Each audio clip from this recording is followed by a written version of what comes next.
Hello, listeners, and welcome to episode 169 of the Nigeria Football Weekly podcast. Me, your host, Olu Okay. And boy, have I got another bumper episode for your listening pleasure. Today is the big one where I'll be doing the preview of the Nigeria final World Cup qualifier game against Benin Republic, which will be taking place on Tuesday, October 14th at 5 p.m. at the Godzilla Babio Stadium in Uyo. As you know, this will be the final time Nigeria will be in World Cup qualifier action for the next 3 years. So obviously we have to get into all the permutations and preview the game appropriately. So what does the group look like right now? We already know Benin currently at top of the group with 17 points. South Africa is second with 15 points. And Nigeria are currently third with 14 points and a +3 goal difference at the moment. The games that are taking place in our group: Lesotho plays Zimbabwe tomorrow, 5 p.m. So no permutations for us there because both of those teams are pretty much guaranteed to finish bottom and second to bottom regardless. As for the other games in the group, Nigeria play Benin 5 p.m. on Tuesday, and South Africa versus Rwanda will also be taking place at the same time. What is at stake is very simple. Nigeria must win. But then when we get into how we must win, in order to finish first or second, we must win the match. If we do not win the match, there's no point of all this calculation and calculator. The only way we finish first, Nigeria need to win the match, and then we need to hope that South Africa somehow draw or lose. As long as that happens in any way, we should go to the World Cup as top of the group. Now, if we win 1-0 with a higher margin, we finish above Benin. A 2-1 win for Nigeria over Benin means it goes down to fair play because we'll have the same identical record and also the same identical record when it comes to head-to-head. There's a world where I saw someone comment that CAF will take into account number of away goals scored in the group, which Nigeria have more than Benin, but I could not verify that, so I cannot speak to that with enough confidence. Now, that 2-1 win, if we get a 2-1 win, it will come down to fair play points against Benin. And at the moment, they have 14 yellow cards, we have 13 yellow cards. So as long as we don't get more yellow cards than Benin Republic, we'll finish above them on Tuesday. Now, where it gets tricky is a 3-2 win for us will not be good because Benin will go ahead of us based on head-to-head away goals because it means they scored 2 goals in Uyo. Meanwhile, we scored only 1 when we played them away, even though they played the game in Abidjan. Now, if we draw or lose, we already know that there's nothing for us. Now, where it gets interesting is that second place playoff, but I have to just set the expectations. It's not looking good for Nigeria anymore. Now, for Nigeria to finish in second place playoffs, Gabon are already confirmed to go through. Cameroon are likely to go through because they're going to play Mauritius on Tuesday night at 8 p.m. As long as DR Congo beats Sudan at home as well, they will also be in the playoff. So we can already assume that Gabon, Cameroon and DR Congo will be in there. Yes, you could argue that there's a world where Uganda could join them, but Uganda are playing Algeria away, so they're unlikely to win that match. Namibia too are going to Tunisia away, so they cannot even account or catch us up in the points. Madagascar lost away 3-1 to Mali earlier today, which means Madagascar are unlikely to make the playoff round based on the current standings. And that means that based on Burkina Faso just played a 3-1 victory over Ethiopia today. What makes it even more annoying is they scored one of their goals in stoppage time. So there's a world where it was a 2-1 game after 84 minutes. And then when you couple that with Nabali's error against Lesotho, I heard that's the right pronunciation. That means that we've basically given ourselves more hard work than we needed. Now, based on that, except DR Congo somehow drop points against Sudan, we must beat Benin Republic by 4-0 to have any chance of qualifying above Burkina Faso, because that's the team that I really need to be looking at. Now, based on the calculations, Burkina Faso will have a goal difference of +6 with 13 goals scored and 7 goals conceded. Nigeria at the moment, we have 14 points. If we win the game and we go to 17 points, we go to a +4 goal difference by winning 1. By the time they minus the 2 points from Zimbabwe, it means we go to 15 points. But our goal difference will remain +4. Now, if we won the game by 3 goals against Benin Republic, we would go to +6, which would be the same goal difference as Burkina Faso. But the problem is if we win 3-0, by the time they remove our goals, we will have a total number of 12 goals scored. Are you with me? And 6 goals conceded. Burkina Faso have 13 goals scored and 7 goals conceded when you remove their games against Djibouti, which means that a 3-0 win will not be good enough for Nigeria because Burkina Faso would have scored more goals than us. So thank you very much, Taino Abali, for your mistake, Well done. Thank you very much. This is why they say you must beat Minos well. When you only managed to beat Lesotho 2-1, the same team that Benin put 3 past, South Africa put 4 past. Benin put 4 past, South Africa put 3 past. We are now doing calculation again. So the only way that we can be sure we'll go above Burkina Faso is by beating Benin by 4 goals. And let's be honest, this same Nigeria team that has not scored more than 1 goal in any game except 2 times in 9 games in qualifiers. Look, miracles happen, my people, but let's remove our head from that. If we beat Benin Republic by 4 goals to 1, it means that we'll have an exactly identical record as Burkina Faso, and it will go down to yellow cards. I don't know how many yellow cards Burkina Faso have gotten so far, so we cannot rely on that. So Nigeria's mission is very, very simple and is very, very good for us based on the nonsense that they've done through our qualifiers. You either beat Benin Republic and hope South Africa somehow slip up, which means you finish first and you go to World Cup without any hiccups. But look, if South Africa beat Rwanda, which you have to admit is likely, Nigeria must beat Benin by 4 unreplied goals. And I cannot remember the last time Nigeria beat a team that was almost at our level by up to 4 goals. So let's just say that we can hope and pray, but it's not going to happen. Obviously, if it happens, I'll be very excited, but it's good to set expectations now and just know that it's very unlikely Nigeria will make that second place playoff spots as one of the 4 best runners up because our goal difference is not good enough and we only have ourselves to blame. So thank you very much to the squad. When you are beating Lesotho 2-1, you are beating Rwanda 1-0, well done. When you don't know how to score goals, make mistake, nobody collect corner, you enter your net, it all come and affect you. So the chicken has officially come home to roost. So Nigeria, unless you beat Benin by 4 goals, we are not going to the World Cup unless somehow South Africa do not beat Rwanda. So I hope that is very clear. Nigeria must score 4 goals or we are not going anywhere. Anyway, I've got the most important thing out of the way while we're recording at this time. But now to get to the preview. The last time Nigeria played Benin was in November last year, and we drew away 1-1 with Osimhen scoring an equalizer in the 81st minute because Benin were in our group for AFCON qualifiers. To be fair to Nigeria, we had already qualified for AFCON with that result, so a draw was all we needed to make sure of qualification. So we did not need to win that match. So that's one of the reasons why it was 1-1. Remember, we beat them in September in Uyo last year 3-0 before, but more importantly, they beat us 2 goals to 1 in the reverse leg of World Cup qualifiers in June 2014 last year when Steve Mounier scored the winning goal. This was under Finidi George, where Oyedika put us 1 goal ahead and Nigeria just decapitated. They're just useless. That's the honest truth. We have to just say things as they are. Yes, we have hope and we love Nigeria and we love our country, but we have to say things as they are. Once again, as you know, there's no room for errors, of course. We have to win the game to stand any chance qualifying and see what happens in South Africa. So what's the tail of the tape? Look at the team that we're dragging with too. Nigeria's world ranking 45th in the world. Benin Republic ranking 93rd in the world. CAF ranking Nigeria 6th. CAF ranking for Benin Republic 20th. 20th though, and they might make the World Cup ahead of us. Head coach, of course, Nigeria Eric Shell, and for the Benin team or the Beninois, it is Geno Ro, who was the former Nigeria coach and the last Nigeria coach to actually qualify us to a World Cup and handle us at a World Cup. Now, the head-to-head between Nigeria and Benin is firmly in Nigeria's favor. We've played them 19 times, we've beaten them 14 times, we've drawn 3 times, and we've only lost twice to them, including that loss in the World Cup qualifier. That's to tell you how normally one-sided these fixtures tend to be. But when you look at the last few times we played them, last time we played them we drew, and of course we already mentioned the last 3 results.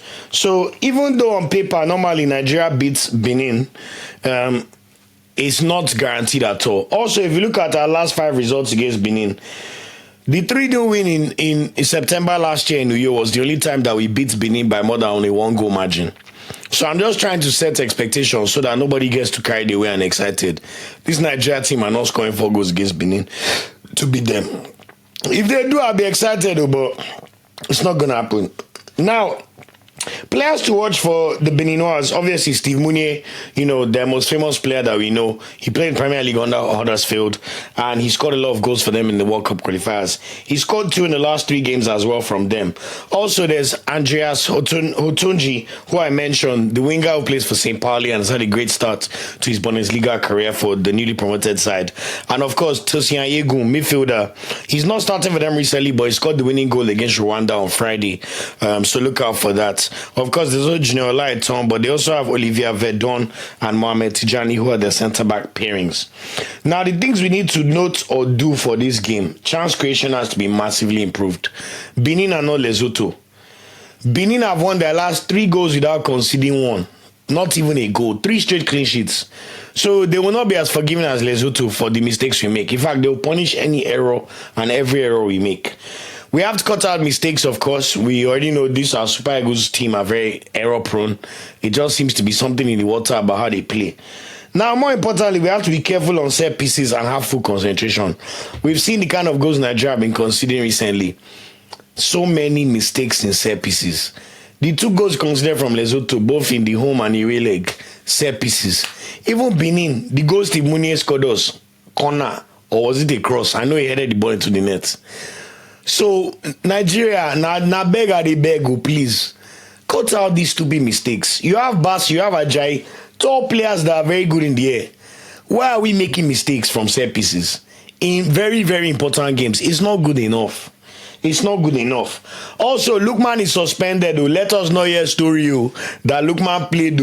Maybe we not do like South Africa. The Lookman is suspended. He cannot play that match. So just know that one for now. Expected starting next side for Nigeria. Based on what we saw against Lesotho, we have a better idea of what the starting lineup will be.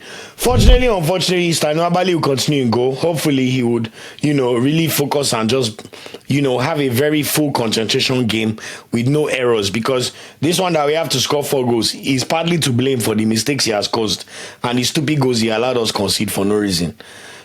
But nobody has to start. We don't have anybody better than him. And for the most part, he has not let us down. So he just needs to concentrate and be fixated on the mission at hand. Now, I expect Zelusans is coming at left back, but this Eric Shell, I don't know the way his mind works. So there's a word he may play on Yemachi, but I will start Zelusans personally. We don't have any other right back, so Benjamin Frederick will deputize our right back yet again. Of course, Kevin Bassi will start in the middle of the defense, but it's a toss-up between Ekong and Ajayi. Seeing the way Ekong has caused us so much wahala, at the end of the day, you have to admit that the English Championship, even though I don't like players from Championship playing for Nigeria, because you have to respect the institution of the country, the Championship in England is a better league by reputation and competitiveness than the Saudi League. So I would begrudgingly place Emir Ajayi over Trustekong. I think Trustekong is a mistake waiting to happen based on what we've seen so far. It's unfortunate because we had so much faith in him and belief, but we have to go off the evidence of what he showed us in his performance for the Super Eagles so far. If he did not make mistake against Zimbabwe with Chirewa's goal, or even with South Africa own goal, maybe we would have qualified for the World Cup. I think that's another thing that makes so annoying when you come and be saying, we're fully focused, we have concentrated, we have prepared. It's like, bro, you clearly have not done the prep you guys need to do. Because if not, we will not be in this position where our goal difference is +3 in a group with teams that some of them, we're even so surprised that we're in these predicaments after drawing 5 times. 5 times. You can even accept the 2 draws against South Africa. Okay, no wahala. They are closer to our level. They finished third in AFCON. We finished second. But you draw against Lesotho once. You draw against Zimbabwe twice. Now we are pressing calculator. It is what it is. Now, in the middle of the pack, I would hope to see Ndidi and Onyeka start. I've heard people talk about Christian Uche starting, but Christian Uche is not match fit. He has not played games for Crystal Palace like that since the first game he played for Getafe this season. So, left to me, I will play Wilfred Ndidi and Onyeka and play Iwobi as the cam in this game. Then I will start with Moses Simon at left wing. Thankfully, he has no other choice. And Chukwueze has to start at right winger. And then Osimhen has to start up top. There's a world where I've seen people clamor for Akwa Adams to start. But Nigeria, let's stop getting carried away just by cameo performances. Nigeria cannot afford to play 2 strikers against Benin Republic. They will finish us. Their midfield is much, much stronger than us. And you saw the way Eric Shell set up the team against Lesotho with that space between the midfield and the attack.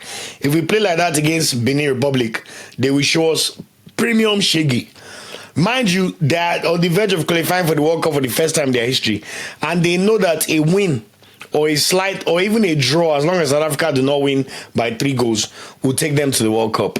So this is a team that is determined and knows what's at hand. They've punched well above their weight.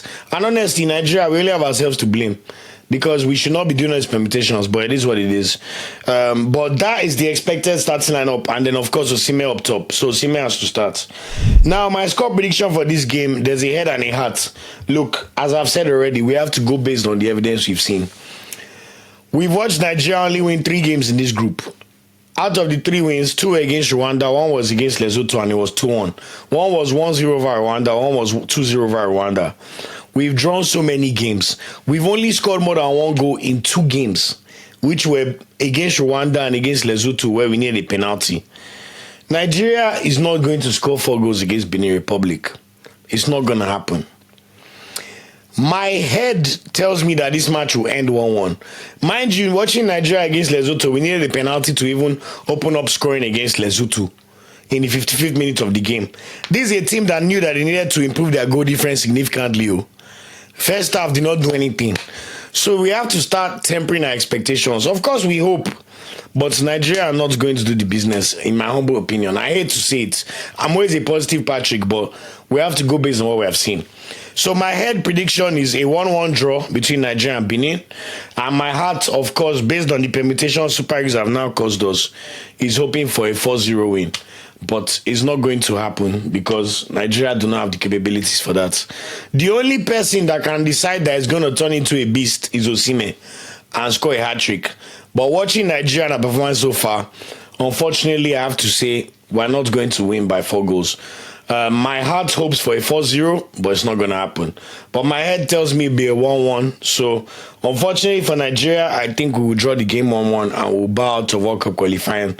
And the Inquisition will start for us to go and look at our affairs and get our house in order. You know, I hate to say it. It really breaks my heart to say it. But if you told me Nigeria would beat Lesotho 2-1, I would have called you a liar. You know, so unfortunately, I think this is where the road will end for Nigeria. But like I said in the live stream, I've prepared myself mentally for this to happen. I hope you've done the same. Look, the miracle could happen and we could beat Benin normally, and South Africa decide to draw against Rwanda. Rwanda don't really concede that many goals, so maybe they may help us out here or there. But just set your expectation to watch a second team at the World Cup, and we only have ourselves to blame for all these permutations and where we're at. So that's it in terms of the Nigeria versus Benin game. Other games in the group, South Africa versus Rwanda, what's at stake? South Africa need to win, stand any chance of finishing first. They're not sure of finishing second because they have only 4 points against Zimbabwe, so it will not help them if they finish second. Rwanda, unfortunately, have nothing else to play for except pride. But more crucially, Rwanda are the only team to have beaten South Africa in 90 minutes in this group. They beat them 2-0 last year. And also, Rwanda, when you look at their results, apart from the game where they conceded 2 goals against Nigeria, their games are very low scoring. It's either 0-0 or 1-0. They lost to Benin 1-0 this time. You know, Nigeria beat them 1-0. I think in all the 9 games they've played, they've scored 5 goals and conceded 6. So very low scoring affair. But to be honest, knowing what's at stake for South Africa and that the home team, I can see South Africa getting a 1-0 win. You know, we can hope and pray that someone like Innocent Shuti would have his shooting boots, and may, spring a shock on South Africa. The same way Rwanda beat us last year in AFCON qualifiers 2-1. So you can hope, but let's be honest, after the mistakes they made against Zimbabwe and how they took Zimbabwe for granted, they probably should have won the game. When you look at some of the chances like Foster had and they hit the post a few times, you would have to begrudgingly say that they will likely at least find 1 goal to beat Rwanda. But there's a world where it may be a 0-0 draw, but my head tells me it will be a 1-0. South Africa. And unfortunately, they will not go to the World Cup because my prediction is Benin, Nigeria 1-1. So South Africa beat Rwanda 1-0. And then Lesotho, Zimbabwe, nothing at stake except pride. So we don't care about that game. But my prediction is South Africa, Rwanda. South Africa will win 1-0. And then unfortunately, it breaks my heart to say I think Nigeria, Benin will be a 1-1 result. I will see Genoro dance on our home turf and qualify Benin Republic to the World Cup, which will be revenge for the way we handed him out just ahead of the 2022 AFCON in January. So it makes me so sad, but that's really what going on, I hope I'm wrong. Of course, please make sure you join us for the watch along on Tuesday. We'll be watching keenly and hoping that Nigeria can somehow make the World Cup, because honestly, it will be a miracle based on the nonsense we've showcased so far in these World Cup qualifiers. But as long as there's a chance, we'll watch our national team. And look, all I'll say is, guys, Nigeria don't deserve to go to the World Cup based on how we played. But, of course, we always support Nigeria and we love our national team and we pray for the best. If we do not go, it's unlikely to happen, but I'm hoping this will be the fuse that leads to a huge explosion of change in Nigerian football. NFF, all the old guys need to go. There's not one person there with Nigeria's best interests at heart. Money-grabbing monsters is the best thing to call them. Because you cannot watch the kind of things they put Nigeria in. Even yesterday, they put Nigeria in a jet that had a crack screen, which means that the Nigerian players had to make emergency stop in Angola. They only arrived in Uyo today, Sunday, October 12th, which means Benin have done training session today. Nigeria have not done training session, and they're the home team.